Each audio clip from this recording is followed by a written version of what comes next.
സല്ലല്ലാഹു അലൈഹി വസല്ലമ തങ്ങൾ പറയുകയാ മൻ സാമ ദാലികൽ യൗമ ആരാണോ ഈ ദിവസത്തിൽ നോമ്പെടുക്കുക അവർക്ക് കിട്ടുന്ന പ്രതിഫലം എന്തെന്നേ ഹബീബായ തങ്ങൾ പറയുകയാ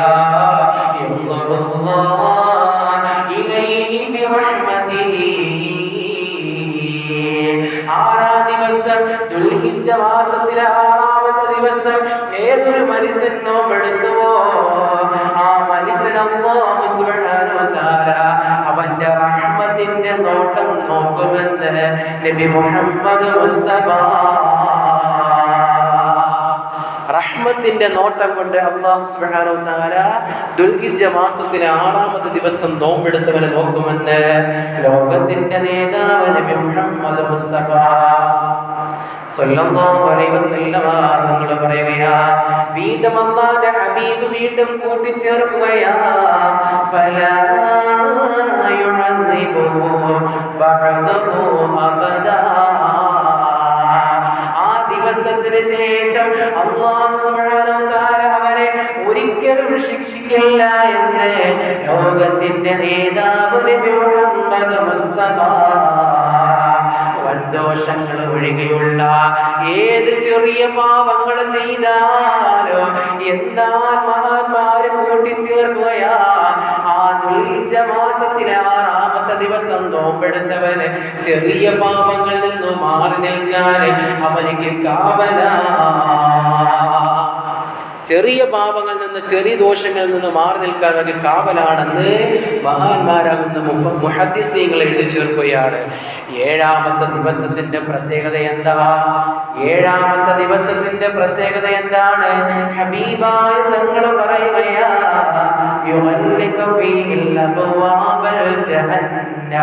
ജഹന്നം എന്ന് പറയുന്ന നരകത്തിന്റെ ബാബുകളെ വാതിലുകളെ കൊട്ടിയടക്കപ്പെട്ട ദിവസമാണ് ദുൽഹിജ്ജ മാസത്തിലെ ഏഴാമത്തെ ദിവസമെന്ന് ലോകത്തിന്റെ നേതാവ് നബി മുഹമ്മദ് മുസ്തഫ. മൻ സാമ ദാലികൽ യൗമ ആരാണോ ഈ ദിവസത്തിൽ നോമ്പെടുക്കുക വഗല്ലികല്ലാഹു സലാസത അബ്വാബൻ മിനൽ ഉസ്റാ അവനിക്കതേ 30 ദോഷങ്ങള് 30 അനുഗ്രഹങ്ങൾ അവനിക്ക് തുറന്നു കൊടുക്കുകയാ. വഫതിഹ ലഹു സലാസതീന അബ്വാബൻ മിനൽ ഉസ്രീർ 30 അനുഗ്രഹങ്ങൾ തുറന്നു കൊടുക്കുകയും 30 ജരിക്കത്തിന്റെ ബാബുകൾ കൊട്ടിയടക്കുമെന്ന് നബി മുഹമ്മദ് മുസ്തഫ. 30ഓളം വരുന്ന ജരിക്കത്തിന്റെ വാതിലുകൾ അവനെ തൊട്ട് കൊട്ടിയടക്കപ്പെടും. 30ഓളം വരുന്ന എളുപ്പത്തിന്റെ അനുഗ്രഹത്തിന്റെ വാതിൽ അവനിക്ക് തുറന്നു കൊടുക്കുമെന്ന് ലോകത്തിന്റെ നേതാവ് നബി മുഹമ്മദ് മുസ്തഫ സല്ലല്ലാഹു അലൈഹി വസല്ലമ തങ്ങൾ പറയുകയാ.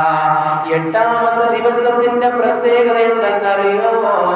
ഹബീബായ തങ്ങൾ പറയുകയാ അൽയൗമല്ലദീ ഹജ്ജ് ആ ദിവസം ഹജ്ജിന്റെ ദിവസമാ. ആ ദിവസം ഹജ്ജിന്റെ ദിവസമാണെന്ന് ലോകത്തിന്റെ നേതാവ് നബി മുഹമ്മദ് മുസ്തഫ സല്ലല്ലാഹു അലൈഹി വസല്ലം തങ്ങൾ പറയുന്നു ആ ദിവസം ഹജ്ജിന്റെ ദിവസമാണ്. 8ാമത്തെ ദിവസം മുതലാണ് ഹജ്ജ് തുടങ്ങുന്നത്. ആ ഹജ്ജിന്റെ ദിവസങ്ങളിൽ അവിടുന്ന് ഹാജിമാർ ഹജ്ജിന്റെ കർമ്മവുമായിട്ട് മുന്നോട്ട് പോകുന്ന ദിവസമാണ്. ഹബീബായ സല്ലല്ലാഹു അലൈഹി വസല്ലം തങ്ങളെ ഒരു ഹദീസിൽ പറയുന്നതായി കാണാൻ സാധിക്കുന്നുണ്ട്. ഏതെങ്കിലും ഒരു മനുഷ്യനെ ഹജ്ജ് ചെയ്യാനുള്ള മുതൽ കൊടുത്തിട്ട് അവൻ ഹജ്ജ് ചെയ്യാതെ മാറി നിന്ന് കഴിഞ്ഞാൽ ഹബീബായ തങ്ങൾ പറയുകയാണ് അവനതേ മരിക്കുന്ന സമയത്ത് ലാ ഇലാഹ ഇല്ലല്ലാഹ് ചൊല്ലാതെ മരിക്കട്ടെ എന്ന് ലോകത്തിന്റെ നേതാവ് നബി മുഹമ്മദ് മുസ്തഫ സല്ലല്ലാഹു അലൈഹി വസല്ലമ തങ്ങൾ പറഞ്ഞ ഹദീസിൽ കാണാൻ സാധിക്കുകയാണ്. അതുകൊണ്ട് ഹജ്ജിന് സമ്പത്തുള്ളവർ നേരത്തെ തന്നെ പോയി ഹജ്ജ് ചെയ്യണം. അവരുടെ ആയുസ്സിൻ്റെതായ ഒരു വാർദ്ധക്യ സമയം എത്തുന്നത് വരെ കാത്തു നിൽക്കാതെ ചുറുചുറുക്കുള്ള ആരോഗ്യത്തിൽ തന്നെ പോയി അവർ പരമാവധി ഹജ്ജ് ചെയ്യണം. ആ ഹദീസിൽ ഹബീബായ തങ്ങൾ പറയുകയാണ്, ഏത് സമയത്താണ് അവനിക്ക് രോഗം ബാധിക്കുകയെന്ന് അവനിക്ക് അറിയില്ല, ഏത് സമയത്താണ് അവന്റെ സമ്പത്ത് അവനിൽ നിന്ന് നീക്കം ചെയ്യുക എന്ന് അവനിക്കറിയില്ല. അതുകൊണ്ട് അവന്റെ സമയം ഭിന്നിക്കാതെ ഏതെങ്കിലും ഒരു മനുഷ്യന് ഹജ്ജ് ചെയ്യാനുള്ള മുതൽ കിട്ടിക്കഴിഞ്ഞാൽ ആ ദിവസം തന്നെ, ആ വർഷം തന്നെ അവൻ ഹജ്ജിന് വേണ്ടി പരിശ്രമിക്കട്ടെ എന്ന് ലോകത്തിന്റെ നേതാവ് നബി മുഹമ്മദ് മുസ്തഫ സല്ലല്ലാഹു അലൈഹി വസല്ലം പറയണം. അപ്പോൾ നമ്മൾ നമ്മുടെ സമ്പത്തിൽ നിന്ന് പ്രൈവറ്റായിട്ട് പോകണമെങ്കിൽ 7 ലക്ഷം രൂപ നമ്മൾ വെച്ചിട്ട് നിയ്യത്താക്കി വെച്ച് അടുത്ത വർഷം ഹജ്ജിന് പോകാൻ വേണ്ടിയിട്ട് നമ്മൾ ഇപ്പോഴേ നിയ്യത്താക്കി വെക്കണം. അല്ലാത്ത ആളുകൾ എന്ത് ചെയ്യണം?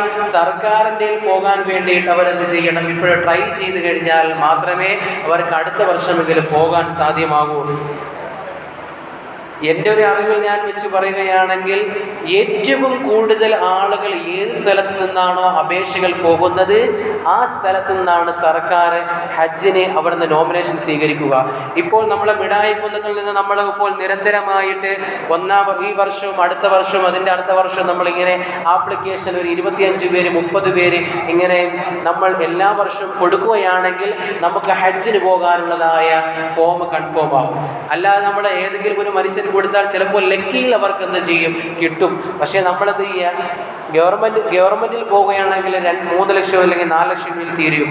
പക്ഷേ പ്രൈവറ്റിൽ പോവുകയാണെങ്കിൽ 7 ലക്ഷം രൂപ കൊടുത്തിട്ട് വേണം നമ്മളെന്ത് ചെയ്യാൻ? ഹജ്ജിന് പോകേണ്ടതുള്ളത്. അതുകൊണ്ട് നമ്മളെന്ത് ചെയ്യുക? പരമാവധി ഗവൺമെൻറ്റിൽ നമ്മളെന്ത് ചെയ്യുക? ആപ്ലിക്കേഷൻ കൊടുത്ത് ഈ വർഷം മുതൽ നമ്മൾ സ്റ്റാർട്ട് ചെയ്യണം. അല്ലാഹു സുബ്ഹാനഹു വ തആല തൗഫീഖ് അനുഗ്രഹിക്കുമാറാകട്ടെ. പ്രിയമുള്ള സഹോദരങ്ങളെ, അതുകൊണ്ട് ഹജ്ജിന്റെ ദിവസമാണ് 8ാമത്തെ ദിവസം. ആ ദിവസം ആരാണോ നോമ്പെടുക്കുന്നത്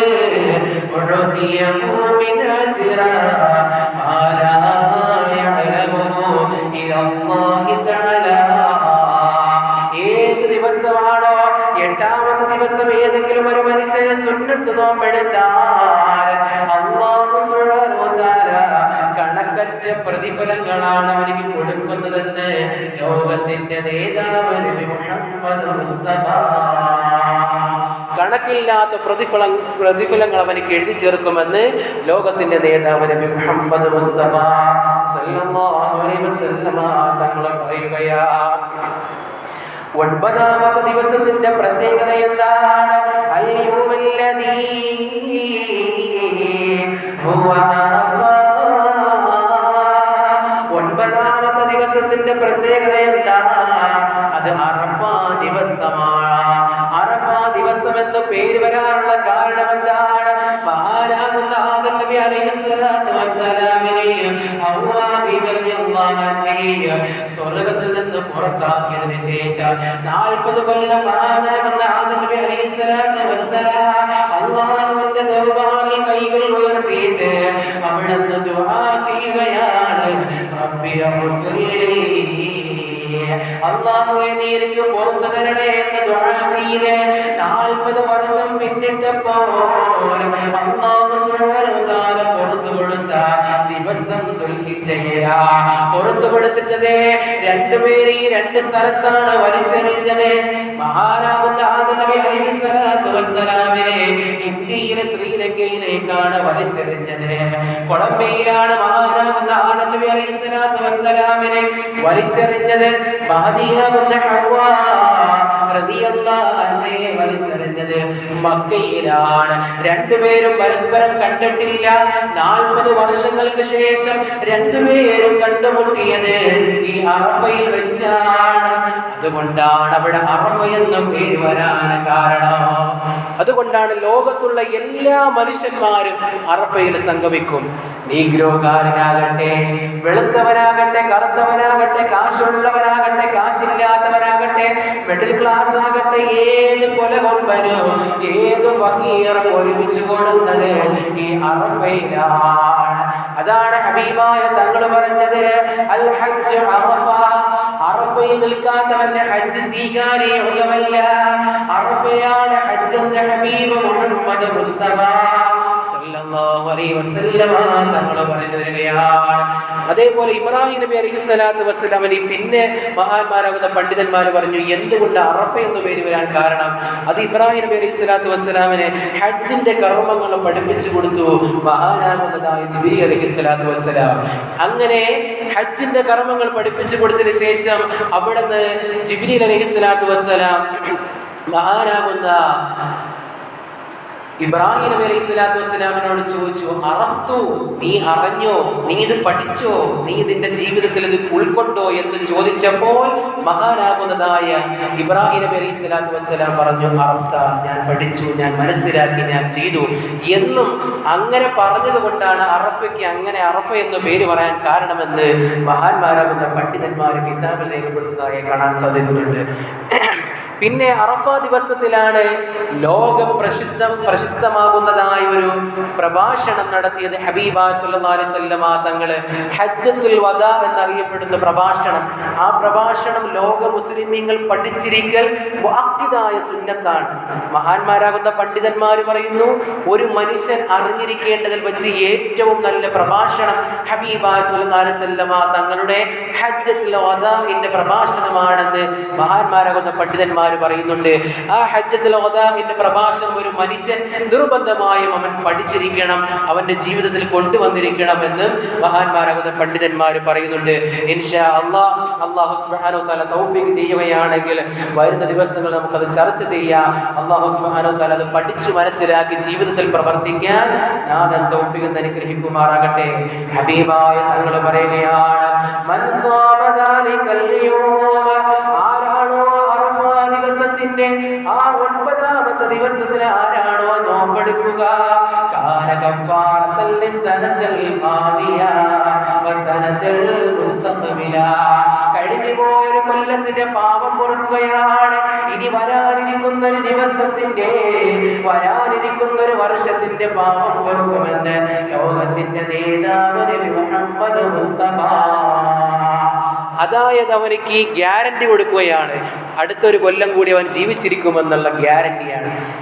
അവർക്ക് കഴിഞ്ഞു പോയൊരു കൊല്ലത്തെ പാവം പൊറുക്കും, വരാനിരിക്കുന്ന ഒരു കൊല്ലത്തിന്റെ പാവം പൊറുക്കും. അതായത് അറഫ, അടുത്ത അറഫ എത്തുന്നത് വരെ ഇവൻ ജീവിച്ചിരിക്കുമെന്നുള്ളതിന്റെ ഗ്യാരണ്ടിയാണ് അവിടെ മഹാന്മാരാകുന്ന പണ്ഡിതന്മാർ പറയുന്നു. ഹബീബ സല്ലല്ലാഹു അലൈഹി വസല്ലം തങ്ങൾ കൊടുക്കുന്നു, ഗ്യാരണ്ടിയായിട്ട് കൊടുക്കുന്നു. ഇനി ചില ആളുകൾ പറയും, ഉസ്താദേ, അവൻ നോമ്പ് പിടിച്ചിട്ട് മരണപ്പെട്ടു പോയല്ലോ, അതെന്താ ഗ്യാരണ്ടി ഇല്ലാത്തത്? അവന്റെ നോമ്പ് ശരിയായിട്ടില്ല. ഒരു മനുഷ്യന്റെ നോമ്പ് എന്ന് പറഞ്ഞാൽ കണ്ണിന് നോമ്പുണ്ട്, ചെവിക്ക് നോമ്പുണ്ട്, മൂക്കിന് നോമ്പുണ്ട്, നാവിന് നോമ്പുണ്ട്, അവന്റെ ശരീരത്തിന്റെ എല്ലാ അവയവങ്ങൾക്കും നോമ്പുണ്ട്. അങ്ങനെ നോമ്പ് പിടിച്ചാൽ മാത്രമേ നോമ്പ് എന്നുള്ള പേര് വരൂ. ഇല്ലെങ്കിൽ പിന്നെ അവൻ വെറുതെ പട്ടിണി കിടക്കാന്നല്ലാതെ ആ നോമ്പ് കൊണ്ട് യാതൊരു വിധമാകുന്ന ഗുണങ്ങളും ബഹുമാനങ്ങളും ഇല്ല എന്ന് മഹാന്മാരാകുന്ന പണ്ഡിതന്മാർ പറയുന്നുണ്ട്. അതുകൊണ്ട് പ്രിയമുള്ള സഹോദരങ്ങളെ, നമ്മൾ ഈ വരുന്നതായ ദുൽഹിജ്ജയുടേതായ അറഫയുടെ നോമ്പ് നമ്മൾ പിടിക്കൽ സുന്നത്താണ്. എല്ലാവരും ഇൻഷാ അല്ലാഹ് പിടിക്കുക. ഫത്തുൽ മുഈനിൽ മഹാനാകുന്നതായ പണ്ഡിതന്മാർ എഴുതുന്നതായി കാണാൻ സാധിക്കുന്നുണ്ട്. ദുൽഹിജ്ജ 9 മാത്രമല്ല, ദുൽഹിജ്ജ 9 കൊണ്ട് നിർത്താതെ 8 കൂടി അവൻ സുന്നത്തായിട്ട് പിടിക്കണമെന്ന് മഹാനാകുന്നതായ മഖ്ദൂം റളിയല്ലാഹു അൻഹു എഴുതുന്നതായി കാണാൻ സാധിക്കുന്നുണ്ട്. അതുകൊണ്ട് പ്രിയമുള്ള സഹോദരങ്ങളെ, ആ ദുൽഹിജ്ജയുടെ നാളെയും മറ്റന്നാളത്തെ നോമ്പ് നമ്മൾ കൃത്യമായിട്ട് നമ്മൾ സുന്നത്ത് നോമ്പ് നമ്മളെ കുട്ടികളെ കൊണ്ട് എടുപ്പിക്കുക, ഭാര്യയെ കൊണ്ട് എടുപ്പിക്കുക, നമ്മൾ എടുക്കുക. അല്ലാഹു സുബ്ഹാനഹു വ തആല തൗഫീഖ് അനുഗ്രഹിക്കുമാറാകട്ടെ. ഇനി ചില ആളുകൾ സംശയം ഉണ്ടാകും, എപ്പോഴാണ് ഈ നോമ്പ് എടുക്കുക? നമ്മുടെ സൗദിയെ പോലെയാണോ നമ്മൾ നോമ്പെടുക്കേണ്ടത്? എല്ലാ വർഷവും പറയുന്നതാണ്. എന്നാലും ചില ആളുകൾ വാട്സപ്പിൽ ഇപ്പോഴും വീണ്ടും ഇങ്ങനെ വിട്ടുകൊണ്ടിരിക്കുകയാണ്. അതിനെ മുഅ്മിനീങ്ങളുടെ ഇടയിൽ വസ്വാസ് ഉണ്ടാക്കാതിരിക്കാൻ വേണ്ടിയിട്ട് പറഞ്ഞു തരികയാണ്. നമ്മൾ എപ്പോഴാണോ പിറകേണ്ടത് ആ സമയത്താണ് നമ്മുടെ കണക്ക് കൃത്യമായി കൂട്ടിയിട്ടാണ് നമ്മൾ പെരുന്നാൾ ആഘോഷിക്കുന്നത്. ആ കണക്ക് പ്രകാരമാണ് നമ്മൾ നോമ്പെടുക്കേണ്ടത്. അത് ഞാൻ കഴിഞ്ഞ കൊല്ലം പറഞ്ഞു തന്നിട്ടുണ്ട്. മഹാനാകുന്ന മുആവിയ റളിയല്ലാഹു അൻഹുവിന്റെ ചരിത്രവും ഇബ്നു അബ്ബാസ് റളിയല്ലാഹുവിന്റെ ചരിത്രവും ഞാൻ കഴിഞ്ഞ കൊല്ലം ഇതിനെ പറ്റിയിട്ട് വിശദീകരിച്ച് ഹദീസ് പറഞ്ഞു തന്നത് ഞാൻ പ്രസംഗിച്ചതാണ്. അതുകൊണ്ട് നിങ്ങളോട് വീണ്ടും ഞാനത് ആവർത്തനം ചെയ്യുന്നില്ല. നമ്മുടെ നോമ്പ് വരുന്നത് ദുൽഹിജ്ജയുടെ അറഫയുടെ നോമ്പ് വരുന്നത് ഞായറാഴ്ചയാണ്, 8-ാം ദിവസം നാളെയാണ്. അതുകൊണ്ട് നാളത്തെയും മറ്റന്നാളത്തെ നോമ്പ് നിങ്ങൾ ഇൻഷാ അല്ലാഹ് എല്ലാവരും പിടിക്കണമെന്ന് ഓർമ്മപ്പെടുത്തുകയാണ്. അറഫയിൽ നിൽക്കുന്നവർക്ക് അറഫയുടെ പ്രതിഫലമുള്ളൂ. അറഫയിൽ നിൽക്കുന്നവർക്ക് മാത്രമാണ് അറഫയുടെ പ്രതിഫലം. പിന്നെ നമുക്ക് പ്രതിഫലം കിട്ടണമെങ്കിൽ നമ്മളും അതേപോലുള്ള ആൾമാർ നമ്മളും ചെയ്യണം. എങ്കിൽ മാത്രമേ നമ്മുടെ പാവങ്ങൾ പൊറുക്കുകയുള്ളൂ. അതിന് ഏറ്റവും പറ്റിയ ബൃഹത്തായ മരുന്നാണ് ഹബീബ് സ്വല്ലല്ലാഹു അലൈഹി വസല്ലം നിങ്ങൾ പറഞ്ഞത്, ദുൽഹിജ്ജയുടെ സുന്നത്ത് നോമ്പ് പിടിക്കാൻ. ആ സുന്നത്ത് നോമ്പിൽ നമ്മൾ നിയ്യത്ത് ചെയ്യേണ്ടത്, നമ്മൾക്ക് റമദാൻ മാസത്തിൽ ഏതെങ്കിലും നോമ്പുകൾ ഫർദ് ഖളാ പോയിട്ടുണ്ടെങ്കിൽ ആ ഫർദായ നോമ്പിനെ കരുതിയിട്ട് നമ്മൾ എന്ത് ചെയ്യുക? ഫർദായ നോമ്പ് കരുതുന്ന ആള് സുബഹിക്ക് മുമ്പ് തന്നെ നിയ്യത്ത് വെച്ചിരിക്കണം. അതായത് രാത്രി കിടക്കുന്ന സമയത്ത് തന്നെ അവൻ നിയ്യത്ത് വെച്ചിട്ട് തന്നെ കിടക്കണം. അങ്ങനെ ഫർദായ നോമ്പും കൂടെ കൂട്ടിച്ചേർക്കുന്നുണ്ടെങ്കിൽ അങ്ങനെ നിയ്യത്ത് വയ്ക്കണം. ഇനി അങ്ങനെ അല്ല, സുന്നത്ത് നോമ്പ് മാത്രമാണെങ്കിൽ അവൻ നിയ്യത്ത് ചെയ്യാൻ മറന്നു പോയിട്ടുണ്ടെങ്കിൽ ഉച്ചയ്ക്ക് മുമ്പായിട്ട് അവൻ നിയ്യത്ത് വെച്ചാലും മതി എന്ന് ഓർമ്മപ്പെടുത്തുകയാണ് പ്രിയമുള്ള സഹോദരങ്ങളെ. അതുകൊണ്ട് നമ്മുടെ 2-3 ഉദിഹ്യത്തിൻ്റെ വിഷയങ്ങളും കൂടി മസ്അലകൾ പറഞ്ഞുകൊണ്ട് ഞാൻ ഇൻഷാ അല്ലാഹ് നിർത്തുകയാണ്. ഉദിഹ്യത്തിൻ്റെ ഒരു മസ്അല നാം അറിഞ്ഞിരിക്കേണ്ടത്, ഏറ്റവും മർമ്മപ്രധാനമാകുന്ന ഒരു മസ്അല അറിഞ്ഞിരിക്കേണ്ടത്, ഉദിഹ്യത്തിൻ്റെ 7 പേര് ഷെയർ കൂടിയിട്ട് നമ്മൾ അറക്കുമ്പോൾ നമ്മൾ ആ മൃഗത്തിനെ